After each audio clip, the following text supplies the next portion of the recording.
Global warming is increasing at an exponential rate. Farming is one of the biggest impacts, contributing to around 13.5% of global greenhouse gas emissions. With the population growing, there will be an increasing demand in food, causing a high rate of environmental impacts.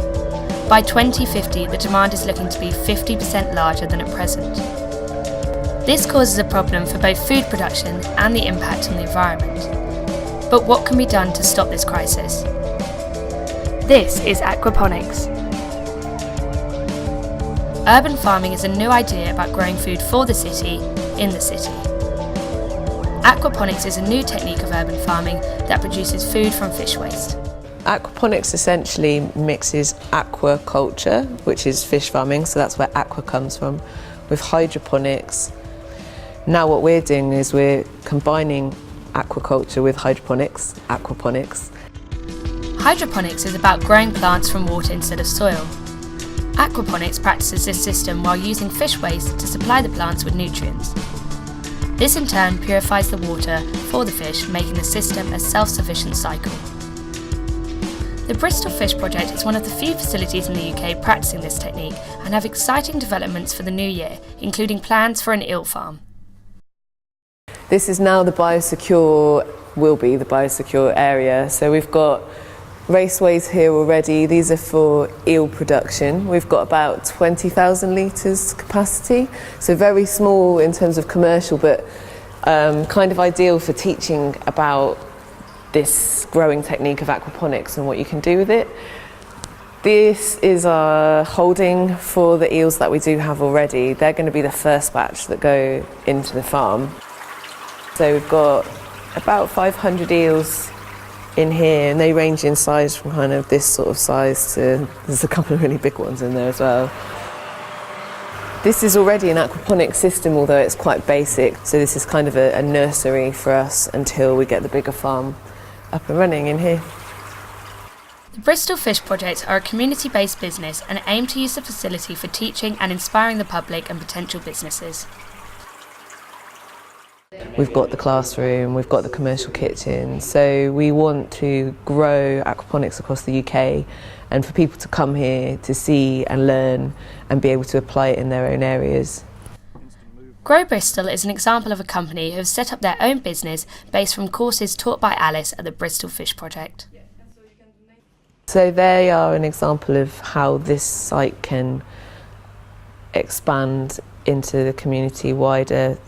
Pete, who's one of the directors, did our introduction to aquaponics, commercial aquaponics course.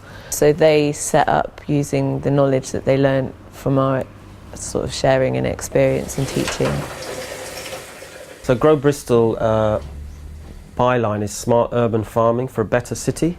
Urban farming could be done in many ways, outdoor with the community, as a business, but we think smart is good because it combines business with innovation and also engaging with the community. It brings all these things together so that it's sustainable kind of environmentally, economically and socially for a better city. So the three main aims of Grow Bristol are food production, which is fresh, healthy and sustainably produced food into the local market.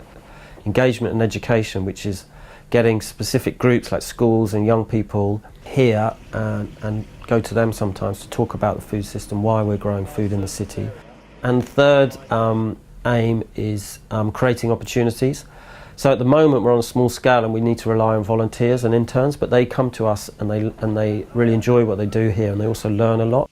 For us, we're only really growing salad leaves, green leaves and fish. So we're not saying that we're going to replace all of this large agricultural system, but we think parts of it, things like perishables like green leaves, salads, herbs and fish are something that we really could grow in the city. So we grow indoors, which means we need lights, and also because we grow vertically, if we were outdoors, the light wouldn't get to each level. So we use these LEDs you can see here. We grow about 8 or 9 crops in this system. What you can see here on this side are pea shoots. These pea shoots are very popular with all the chefs and with the public. They take about 2 to 3 weeks to grow in this system. Then the other crops we have are a lot quicker, which we call microgreens. So here we have different kinds of radish leaf, very spicy radish. We have a micro leek there, which is a very strong oniony taste. And in other parts of the system we have crops like coriander, red cabbage, broccoli. So we have these that we either mix into mixed salads for public or chefs buy specific ones. The Cauldron is a local restaurant which sources produce from Grow Bristol. We can tell the difference with the product. The product grown in Grow Bristol has no additives, no herbicides, no pesticides. It's a genuinely grown from the nutrients of the waste product from the fish. You get a far clearer coriander flavour with the micro coriander, for example. The radish and the broccoli and all the other bits and pieces we get from him is a lot stronger in flavour. Dermot's really at the forefront of making urban farming on that scale ultra-local. Ultra-local is a term that's going to come out more and more soon. Anything less than a mile from site from us here. It's delivered by bicycle, it's that close. In the Cauldron here, we're incredibly proud of using the local produce, furniture, different accountants, everything's really local to us, and we shout about it, we write it on the menu, we talk about it, we tell the customers, we give them the feedback. Especially things like Grow Bristol or the 7 Project Leaves or any of the real growers and producers of the area, it's really important to celebrate them. I'd love to have a future where it's made into a beautiful cabinet or a case, and then you can have your own herbs growing in your restaurant with a fish tank below it. That's kind of the next steps of what they're doing. Pheonix Cafe have already introduced this idea into their business and has proven successful.